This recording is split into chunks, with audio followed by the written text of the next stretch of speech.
எந்த ஃபெஸ்டிவலாக இருந்தாலும் இந்த ஒரு டெசர்ட் செஞ்சு கொடுத்து பாருங்கள், அசந்து போயிடுவாங்க. ஸோ நான் அதுக்கு மில்க் பிரெட் எடுத்திருக்கேன். மில்க் பிரெட் மட்டும் இல்லைங்க, எந்த பிரெட்டும் எடுத்துக்கலாம். பட் மில்க் பிரெட் கொஞ்சம் டேஸ்ட் நல்லாயிருக்கும். இதோட எஜஸ் எல்லாமே நம்ம கட் பண்ணி எடுத்துக்கலாம். அது வேஸ்ட் பண்ண வேணாம், அதை வச்சு நம்ம பிரெட் க்ரம்ஸ் பண்ணிக்கலாம். இப்போ இது ஓரமாக இருக்கட்டும். இப்போ ஒரு பவுலில் ஒரு 1.5 ஸ்பூன் கஸ்டர்ட் பவுடர் இருக்கும் இல்லையா, ஸோ அதை வார்ம் மில்க் போட்டு மிக்ஸ் பண்ணி கட்டி இல்லாமல் கரைச்சி வச்சுக்கலாம்.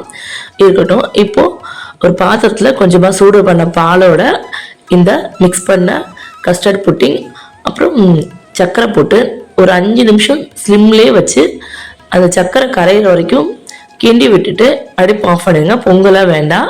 ஸோ இந்த கன்சிஸ்டன்சி இருந்தால் கரெக்டாக இருக்கும், இல்லைனா திக்காயிரும்.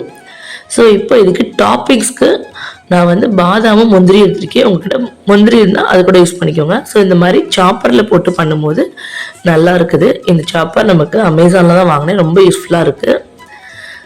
இதை சாப் பண்ணிவிட்டு ஒரு ஓரமாக எடுத்து வச்சுக்கலாம். இப்போ உங்ககிட்ட என்ன பவுல் இருக்கோ, கண்ணாடி பவுலோ இல்லை குட்டி குட்டி கிண்ணமோ எடுத்து கொஞ்சோன்னு அந்த கஸ்டர்டு பவுடரோட லேயர் போட்டு அதுக்கு மேலே ஒரு ப்ரெட்டு, மேலே டாப்பிங்ஸ், இப்படி இது ஒன்றுக்கு மேலே ஒன்றா வச்சு கொஞ்சமாக இந்த மில்க், கஸ்டர்ட் மில்க்கு, ப்ரெட்டு, அதுக்கு மேலே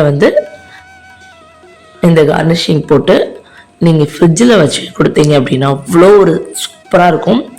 இல்லை எனக்கு நான் பசங்களுக்கு கொடுக்குறேன்னா ஒன்றா வச்சு நீங்கள் கிணத்துல வச்சு கொடுத்தாலுமே ரசமலாய் டேஸ்ட்டும் இருக்கும். உங்களுக்கு ஃப்ரிட்ஜில் வச்சு கொடுக்கும்போது வேறு டேஸ்ட் இருக்கும், நீங்கள் இப்படியே சாப்பிடும்போது ரசமலாய் டேஸ்ட் இருக்கும். கண்டிப்பாக ட்ரை பண்ணி பாருங்கள். உங்களுக்கு ஒரு 10-15 நிமிஷத்தில் ரெடி ஆயிரும். ஸோ ஃப்ரிட்ஜில் வச்சு கொடுத்தீங்கன்னா இன்னும் டேஸ்ட்டாக இருக்கும். கண்டிப்பாக ட்ரை பண்ணி பார்த்துட்டு